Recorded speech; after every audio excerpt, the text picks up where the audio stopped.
घर पे अपनी पहली जीत दर्ज करके आरसीबी अब तैयार है डीसी के घर पे उनको हराने के लिए।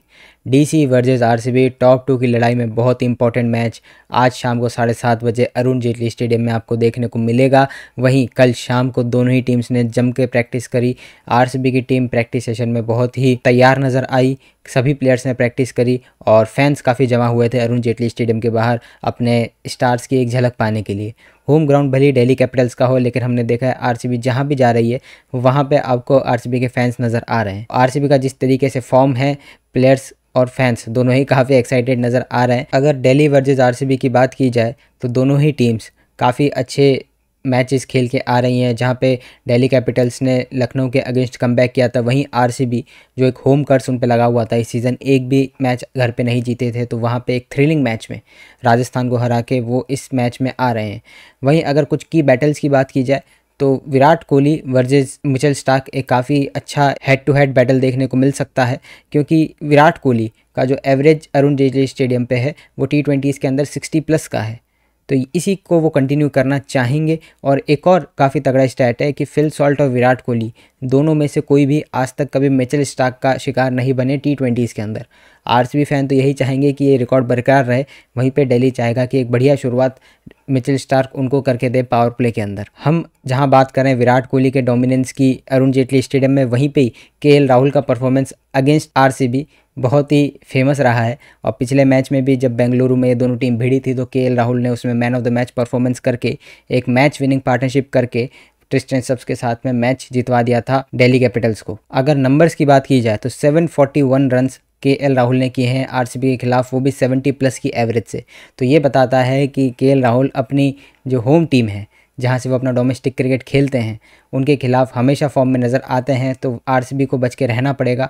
अब ये देखना काफ़ी इंटरेस्टिंग होगा क्या Delhi Capitals, Faf du Plessis जो आरसीबी के पूर्व कप्तान हैं, इस टीम को इन एंड आउट जानते हैं और अब फिट भी लग रहे हैं। बीच में वो इंजर्ड हो गए थे लेकिन अब फिट हैं शायद से, तो उनको क्या वो वापस लाते हैं। अगर ऐसा होता है तो केएल राहुल आपको नंबर 4 पे खेलते नज़र आएंगे, नहीं तो केएल राहुल पिछले मैच में जो नंबर 3 पे खेले थे वहीं पर आपको खेलते हुए नज़र आ सकते हैं। तो पावर प्ले के अंदर जॉश हेजलवुड, भुवनेश्वर कुमार, यश दयाल, इन सब पे कमान होगी कि किस तरीके से वो दिल्ली का टॉप ऑर्डर विफल कर सकते हैं। क्योंकि दूसरे जो उनके ओपनर हैं, हम बात कर रहे हैं अभिषेक पोरेल की, तो वो भी काफ़ी कॉन्फिडेंट बैटर नज़र आ रहे हैं। इंडियन टैलेंटेड प्लेयर हैं, रिटेन करे थे डीसी ने और बहुत ही अच्छा उनका इंप्रेसिव ये सीज़न जा रहा है। करुण नायर का कमबैक तो सब जानते ही हैं, जिस तरीके से उन्होंने कमबैक किया था और वो उस मैच में अपनी टीम को जीत तो नहीं दिला पाए थे, लेकिन एक अनाउंसमेंट की तरह उन्होंने बता दिया था कि भाई मैं वापस क्रिकेट पर आ चुका हूँ। एक आरसीबी को एडवांटेज कह सकते हैं आप इस मैच में जाने से पहले ये है कि दिल्ली कैपिटल्स की जो बैटिंग है वो स्पिन के खिलाफ अक्सर स्ट्रगल करती नज़र आई है इस सीज़न। अगर मैं टोटल नंबर ऑफ़ विकेट्स की बात करूं जो स्पिनर्स ने दिल्ली कैपिटल्स के खिलाफ लिए हैं तो वो है 22। और स्पिन अटैक की बात करें आरसीबी की तो कृणाल पांड्या और सुयश शर्मा ये पिछले 2 मैचेस में काफ़ी इफेक्टिव नज़र आए हैं। पंजाब के खिलाफ इन्होंने 2-2 विकेट्स लिए थे, वहीं राजस्थान के खिलाफ इन्होंने मैच बांधे रखा था। कृणाल ने तो 2 विकेट भी लिए थे और सुयश ने अच्छी इकोनॉमी से गेंदबाजी करी थी। तो अच्छा स्पिन अटैक होना डीसी के खिलाफ ये बहुत अच्छा एडवांटेज आपके लिए हो सकता है। वहीं पे अगर बेंगलुरु वाले मैच की बात करें तो कुलदीप और विपराज ने आरसीबी के मिडिल ऑर्डर को बहुत अच्छी स्ट्राइक रेट पे रन नहीं करने दिए थे। बीच में एक ऐसा समय आया था जब आरसीबी रन और बॉल भी नहीं कर पा रहा था पावर प्ले के बाद। तो आरसीबी चाहेगा कि इस बार हमें उनके चंगुल में नहीं फंसना स्पिनर्स के, और हमारे स्पिनर्स जो है वो उनके खिलाफ ज़्यादा अटैक करके बॉलिंग करें तो और भी अच्छा रहेगा। पिछले मैच में जॉश हेजलवुड हीरो साबित हुए थे आरसीबी के लिए, जहां उन्होंने लास्ट के अपने जो स्पेल के 2 ओवर डाले उसमें विकेट्स भी लिए, इंपॉर्टेंट विकेट्स लिए और रन बिल्कुल भी नहीं दिए। तो हेजलवुड का वो फॉर्म कंटिन्यू रहना आरसीबी के लिए बहुत ज़रूरी है।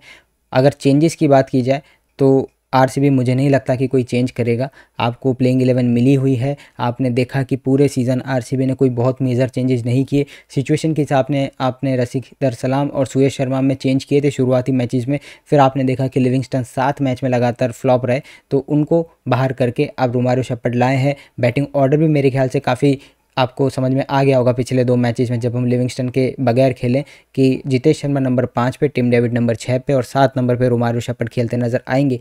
लेकिन पिछले मैच में जैसे हुआ था 15 ओवर बाद हमारा दूसरा विकेट गिरा था तो टिम डेविड को प्रमोट करके आपने 16वें ओवर के अंदर ही ला दिया था Rajat Patidar out of his place खेले थे, उतने रन्स नहीं वो कर पाए और उनका फॉर्म कई आरसीबी फैंस को कंसर्निंग लग भी रहा है, लेकिन उनकी कप्तानी की दाद देनी पड़ेगी। जिस तरीके से वो इस पूरी टीम को हैंडल कर रहे हैं, लग ही नहीं रहा है कि वो पहले सीज़न में कप्तानी कर रहे हैं। उनका अगर आप कैप्टेंसी सीवी भी देखेंगे तो इतना कोई बहुत ज़्यादा बड़ा नहीं है। मध्य प्रदेश को भी वो रिसेंटली ही कैप्टेंसी करने लगे डोमेस्टिक के अंदर, लेकिन फिर भी ऐसा लगता है कि ये तो जॉब बहुत सालों से करते आ रहे हैं और जितना भी उनसे एक्सपेक्ट किया था उससे बेहतर परफॉर्म करके दे रहे हैं। टॉस जीत कर क्या करें? देखिए, दिल्ली की पिच पिछले साल तो काफ़ी एक्सप्लोसिव रही थी बैटर्स के लिए। 234 का फर्स्ट इनिंग एवरेज स्कोर रहा था दिल्ली के इस पिच पे। वहीं पे इस सीज़न की बात करें तो दिल्ली ने अपने शुरुआती 2 होम गेम वाइजैग में खेले थे, तो इस ग्राउंड पे अभी ज़्यादा मैचेस हुए नहीं हैं, लेकिन फिर भी ऐसा माना जा रहा है कि ये बैटिंग फ्रेंडली पिच होगी। आप बैटिंग फर्स्ट करते हैं तो आपको एक लंबा टोटल लगाना पड़ेगा 200 प्लस का। अगर आप बैटिंग सेकेंड कर रहे हैं तो आपको बस ये उम्मीद करनी होगी कि आप ओपोजिशन को 200 के स्कोर से कम पे रोकें। दोनों ही टीम्स टॉप 2 की फाइट में है, दोनों ही टीम्स के 12-12 पॉइंट है। बस अब यहाँ पे जो मैटर है वो सीरियस होने वाला है। दिल्ली कैपिटल्स चाहेगा कि अपने घर पे जीत दर्ज करके वो 14 पॉइंट्स के साथ पॉइंट्स टेबल पे टॉप पे चले जाए।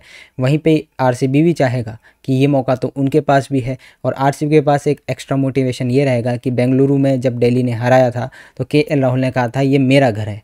तो अब ये जिसका घर है, हालांकि पूरा देश ही विराट कोहली का है, लेकिन दिल्ली उनका घर है, उनके दिल के बहुत करीब है। इसका एक ट्रेलर हमने रणजी ट्रॉफी मैच में देखा था, जब दिल्ली के लिए रणजी ट्रॉफी मैच खेलने गए थे विराट कोहली, और पूरा दिल्ली का चक्का जाम कर दिया था उन्होंने। तो दिल्ली के होम ग्राउंड पे आरसीबी को फुल सपोर्ट रहेगा, विराट कोहली को फुल सपोर्ट रहेगा, और जिस तरीके की फॉर्म में वो हैं, मेरी तो फुल बैट विराट कोहली पे है कि वो चलेंगे और कुछ ना कुछ आपको स्पेशल विराट कोहली की तरफ से सेलिब्रेशन ज़रूर देखने को मिलेगा अगर आरसीबी जीतती है तो।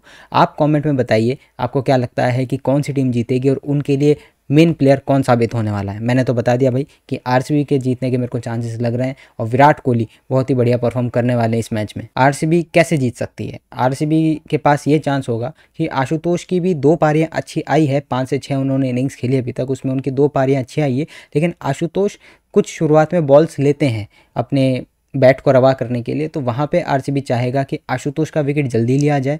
ट्रिस्टन स्टब्स की आपको कोई बहुत बड़ी पारी नहीं देखने को मिलेगी, लेकिन वो 30s 20s क्विक फायर कर देते हैं जो उनका काम रहता है। और आपको याद होगा बेंगलुरु में भी ट्रिस्टन स्टब्स ही वो थे पार्टनर केएल राहुल के, जिन्होंने विकेट नहीं गंवाने दी थी पूरे मैच के दौरान 10 ओवर के बाद। तो ट्रिस्टन स्टब्स और आशुतोष, इनको अगर आप जल्दी आउट कर देते हैं तो इनका मिडिल ऑर्डर ख़त्म है। ऊपर से हमने खतरे की बात करी है, अभिषेक पोरेल, करुण नायर, केएल राहुल आप कह सकते हैं सभी फॉर्म में नज़र आ रहे हैं। अक्षर पटेल अपने आप को इस साल प्रमोट करते नज़र आए और वो दिख रहे हैं कि वो कप्तानी के लिए कितने तैयार हैं। शायद से बहुत लोगों ने सोचा होगा कि केएल राहुल इनके कप्तान होंगे, लेकिन अब डिसीजन केएल राहुल का था या डीसी की मैनेजमेंट का था कि केएल राहुल कप्तानी नहीं करेंगे, अक्षर पटेल को कप्तान बनाया गया। कई लोग उसमें भी सोच रहे थे भाई अक्षर पटेल ही क्यों, आपके पास बाकी फॉरेनर ऑप्शन भी थे। आपने फिर फाफ डु प्लेसी को वाइस कैप्टन भी बनाया, उसके बाद वो इंजर्ड हुए, अभी फिट भी हो गए, फिर भी कुछ मैचेस से नहीं खेल रहे। तो अक्षर पटेल दिखे हैं कि बोल्ड कॉल्स भी ले सकते हैं, काम रहते हैं फील्ड के ऊपर और काफ़ी कॉन्फिडेंट नज़र आ रहे हैं। वहीं पर जैक फ्रेजर मकगर्क, जिन पर इतना ज़्यादा कॉन्फिडेंस दिखाया था दिल्ली ने ऑक्शन के अंदर भी और शुरुआती कुछ मैचेस में भी, लेकिन वो बिल्कुल भी परफॉर्म नहीं कर पा रहे हैं। तो ये देखना इंटरेस्टिंग होगा कि क्या जैक फ्रेजर मकगर्क वापसी कर सकते हैं। मुझे मुश्किल लगता है, लेकिन आप कमेंट में बताइएगा कि कौन सी टीम में क्या चेंजेस हो सकते हैं। वहीं अगर बॉलिंग की बात करें, दिल्ली की बॉलिंग काफ़ी ज़्यादा अच्छी मुझे लगती है। अगर मैं न्यूट्रल पॉइंट ऑफ व्यू से देखूं, स्टार्क, मुकेश, ये दोनों बहुत अच्छे फॉर्म में नज़र आ रहे हैं। इनका जो स्पिन ट्रायो है विपराज, कुलदीप और अक्षर का, इसे हमें संभल के खेलना पड़ेगा। और हम जैसे बेंगलुरु में एक शेल में चले गए थे, हम चोक कर गए थे उनके सामने और बिल्कुल भी रन्स नहीं कर पाए थे मिडिल ओवर्स में, तो वैसा चोक नहीं करना है। लास्ट मैच टिम डेविड ने फिनिश किया था जिसकी वजह से आप 160 प्लस गए थे, लेकिन इस बार हमने सीख ले ली है। राजस्थान के खिलाफ भी पूरे इनिंग्स में हमने बराबर रन्स किया और 200 प्लस गए, पहली बार चिन्नास्वामी पे। और अवे में तो हमारा रिकॉर्ड वैसे भी अच्छा है। अभी तक चिन्नास्वामी के बाहर आरसीबी ने 5 मैचेस खेले हैं